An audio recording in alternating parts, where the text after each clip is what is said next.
Holocaust. Ada, Simone, Charlotte og Nicoline. Det er sgu da jødeforfølgelserne. Antisemitismen, det vil sige jødehad, havde sin start i starten af det 19. århundrede.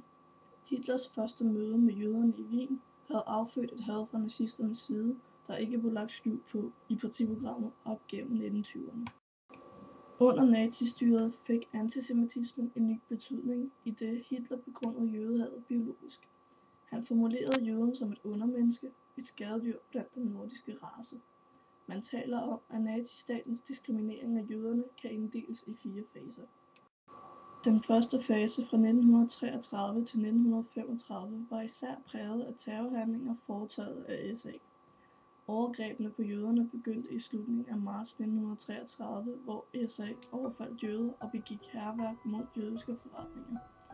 Den 1. april blev der iværksat boykot af jødiske forretninger, og hærværket mod forretningerne tog fart. Forretningsvinduer blev overmalet med slagord og jødestjerner. I sommeren 1933 blev det legaliseret at diskriminere jøderne i form af en speciel lovgivning, der gjaldt for jøderne. Jødernes frihed blev begrænset især på arbejdsmarkedet. Den anden fase fra 1935 til 1938 indledes med Nürnberglovene. I år 1935 blev de såkaldte Nürnberglove formuleret. De vigtigste love inden for dette lovkompleks var beskyttelsen af tysk blod og tysk ære. Nazisterne forbød således ægteskab og kønslig omgang mellem jøder og statsborgere af tysk blod. I perioden op til 3. fase skete der en arisering af jødisk ejendom. Det vil sige, at jødiske ejendomme og virksomheder blev konfiskeret og overtaget af tyske rigsborgere. 3. fase fra 1938 til 1941 indledes med krystalnatten. Allerede fra begyndelsen af 1938 fik jødeforfølgelsen det formål at berøve jøderne deres levebrød og eksistensgrundlag. Der var derfor iværksat en ny terrorbølge mod jøderne med SA i spidsen. Den tyske befolkning var ikke helt forstående over for diskrimineringen, og nazisterne søgte derfor at vinde forståelsen for befolkningen. Dette så de anledning til, da en polsk jøde den 9. november 1938 myrdede en tysk diplomat. Nazisterne brugte mordet som undskyldning til en aktion mod jøderne. Krystalnatten, hvor SA og Hitlerjugend terroriserede jødiske forretninger og institutioner. Over 7.500 forretninger blev ødelagt, og 91 jøder blev dræbt. I 1939 fremsatte Hitler forslag om udryddelsen af jøderne. En begyndende deportation til koncentrationslejrene startede. Den sidste fase fra 1941 til 1945 omhandler masseudryddelserne, også kaldet der Endlösung.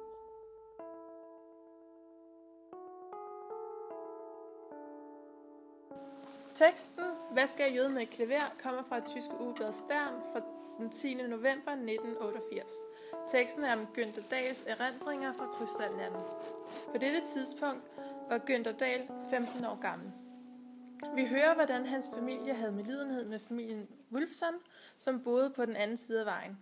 Dette havde de på grund af, at familien var jøder, og de havde været udsat for hærværk i deres. Til trods for, at dette er sket for deres jødiske venner af familien, blev sønnen Günther påvirket, da han ser SA-folk tømme en jødisk lejlighed ved at smide det ud fra altanen på første sal. Han blander sig i mængden af jublende tyskere, som mener, at jøderne får, hvad de har fortjent. Teksten slutter af med, at det er 50 år siden, og når folk spørger ham, om hvordan han har det med oplevelsen, siger han, at han intet svar har. Han var 15 år dengang. Dette er et eksempel på, hvordan antisemitismen blev udpræget blandt tyskerne ved hjælp af Hitlers taleevne, hvor han nedgjorde jøder. I teksten hører man, at Günther Dahl deltog i optøjerne, men han var ikke den eneste tysker, som blev grebet af dette nationalistiske sammenhold, der var i Tyskland, da Hitler havde magten. Hitlers måde at få folk til at hade jøder var blandt andet ved hjælp af propaganda, som for eksempel billeder, der satte jøderne i dårligt lys i forhold til tyskerne. Den måde Hitler fik tyskerne til at hade jøderne var ved at begrunde jødehadet biologisk, hvilket gjorde, at befolkningen troede, at jøderne var undermennesker, og derfor ville de svække den ariske menneskerace, hvis de blandede sig med tyskerne.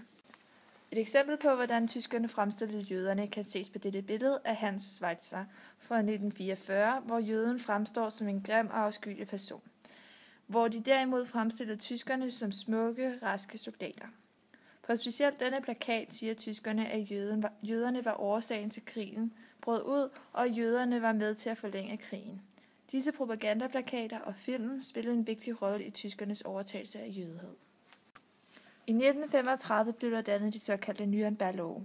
Disse love blev dannet for, at jøderne skulle holde sig fra tyskerne og den tyske nationalitet. Der blev eksempelvis indført forbud mod jøderne at indgå ægteskab med tyskere. Samtidig måtte de heller ikke hejse rigs- eller nationalflaget, samt at gå med rigets farver. Hvis jøderne overtrådte nogle af disse paragrafer i loven, ville de blive straffet ved fængsel, tugthus eller bøde.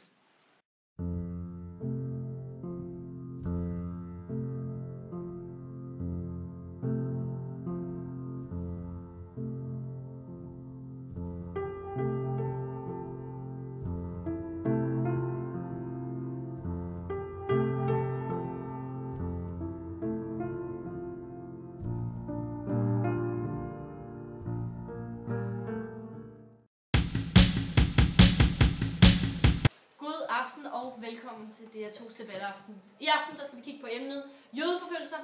Vi skal se på, hvordan de kunne lade sig gøre, og hvad der var gældende inden for dem.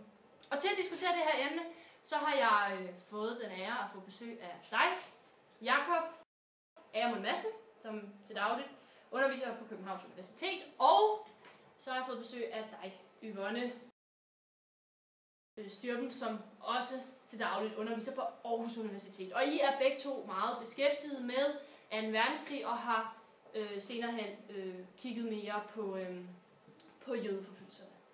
Og lad os lige starte med dig, Yvonne. Hvorfor tror du egentlig, at jødeforfølgelserne kunne lade sig gøre? Jamen, en af de vigtigste faktorer for, at jødeforfølgelserne kunne lade sig gøre, er selvfølgelig, at Hitlers propaganda. Det har været en vigtig ting, fordi det er her, at Hitler han udstillede jøderne, som han ønskede det tyske folk skulle se dem. Og han har blandt andet i en af hans propagandafilm udstillet dem som rotter. Ja. Jakob, hvad mener du? Der er jeg uenig. Altså, jeg mener jo, at Nürnberg-lovene fra 1935, som jo er det juridiske grundlag for jødeforfølgelserne, det er ligesom det første trin, hvis man kan sige det sådan. Altså, det var jo hensigten med jødeforfølgelserne. Ikke nok at indskrænke lovene, men også, hvad kan man sige, indskrænke det, så man kunne få jøderne ud af Tyskland. Det var jo hensigten med lovene.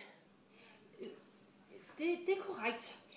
Men Nürnberg-lovene fra 1935 er jo det juridiske grundlag for forfølgelsen af jøderne. Og det er her jødernes rettigheder bliver indskrænket, fordi hensigten jo er at få dem ud af landet, at forfølge jøderne. Så til en anden vigtig ting, og det er jo krystalnatten i 1938. Har den ikke også påvirket? Jo, men altså i 1938 er der jo langt færre jødiske virksomheder i Tyskland, og Jamen, lad mig lige snakke færdig, dame. ja, jamen, jeg venter spændt. Ja, så. Men altså, formålet det skifter. Det var jo kun hensigten at få dem ud af landet, men nu vælger man at sige, at i 1938, at man vil eliminere deres eksistens. Og SA og den planlægger terror, men for at få det til at starte, så skal der være en god grund. Og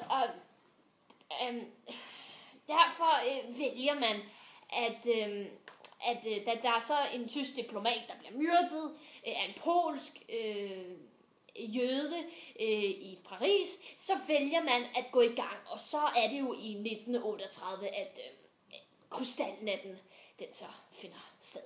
Og nu er det jo så helt nye formål, man har med at udrydde jøderne og sådan noget. Ja, Yvonne? Interessant. Altså, her kommer du netop ind på fællesskabsfølelsen. Men jeg tror, det hele begynder, da nazisterne udsætter deres partiprogram her, hvor de netop ikke lægger skjul på deres had til jøderne. Det kan du have ret i, men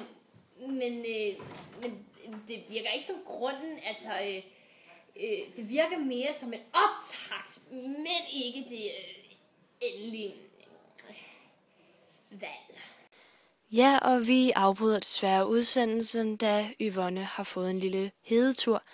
Vi venter på, mens Yvonne hun får skiftet tøj, og imens så kan vi jo nyde et lille stykke musik.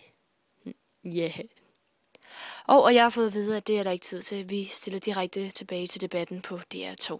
Alligevel så stiger SA og nazisternes popularitet, fordi at flere og flere selvfølgelig melder sig ind. Og man er mere modtagelig nu her over for propagandaen. Og det der med, at nazisterne og SA, de lover et mere nyt og forbedret Tyskland. Der skete jo også en økonomisk fremgang, og det medvirkede jo også i, at nazisternes popularitet sådan lige pludselig faldt. Men så kommer knækket på Wall Street-børsen i New York, USA. Og det medfører jo så lige pludselig, at nazisternes popularitet, den stiger i høj fart. En vigtig faktor for jødeforfølgelserne, det er det der samfund, Hitler han skaber sammen med SA. Altså det der med, at han skaber sin egen skole, han skaber Hitlerjugend. Og altså Hitlerjugend, det er jo her, hvor han kan sidde på, hvad skal fremtiden lære? Altså hvad skal børnene lære? Ikke? Og han bestemmer jo præcis, at de skal koncentrere sig mere om Tysklands historie og alle de her ting, i stedet for at koncentrere sig om biologi eller litteratur, altså eventyr. Det gør vi. Okay.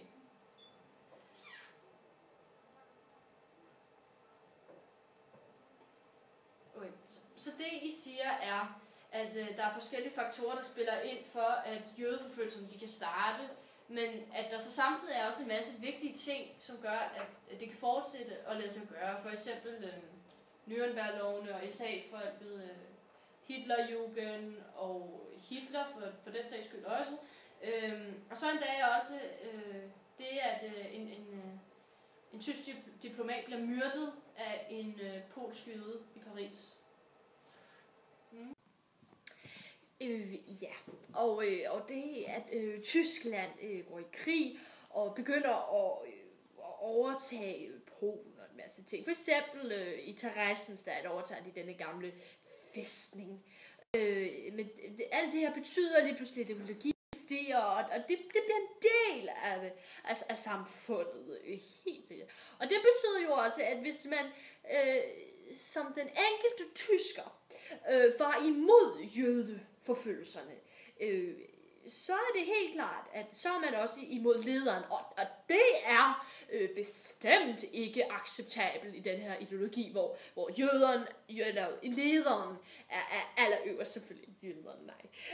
Og det, ja, altså, og det er jo selvfølgelig rigtig relevant. Så man kunne ikke gå imod jødeforfølgelserne. Det skulle man acceptere. Og når SA alligevel har så meget magt, så kunne man hurtigt blive udryddet, hvis man begyndte på noget. Så man kunne ikke gøre politisk modstand. Man var nødt til at gå med flokken. Man var nødt til at gå imod jøderne, også selvom man ikke havde lyst. Så SA's indflydelse havde en høj pris i den tyske hverdag. Man kunne ikke bare gøre, hvad der passede ind, fordi de holdt øje med en, og det gjorde NA også. Så igen, man bliver nødt til at følge med strømmen, men man kan ikke. Det kan ikke lade sig gøre. Sådan. Ja, og vi skal til at runde af. Jeg vil gerne sige tak til Yvonne Styrken, og tak til Jakob Ager Madsen. Og så er der ikke mere at sige, end at vi runder af for i aften. Og lige om lidt her på DR2, der kommer der Nak og Æd en and. Ha' en god torsdag aften. Vi ses.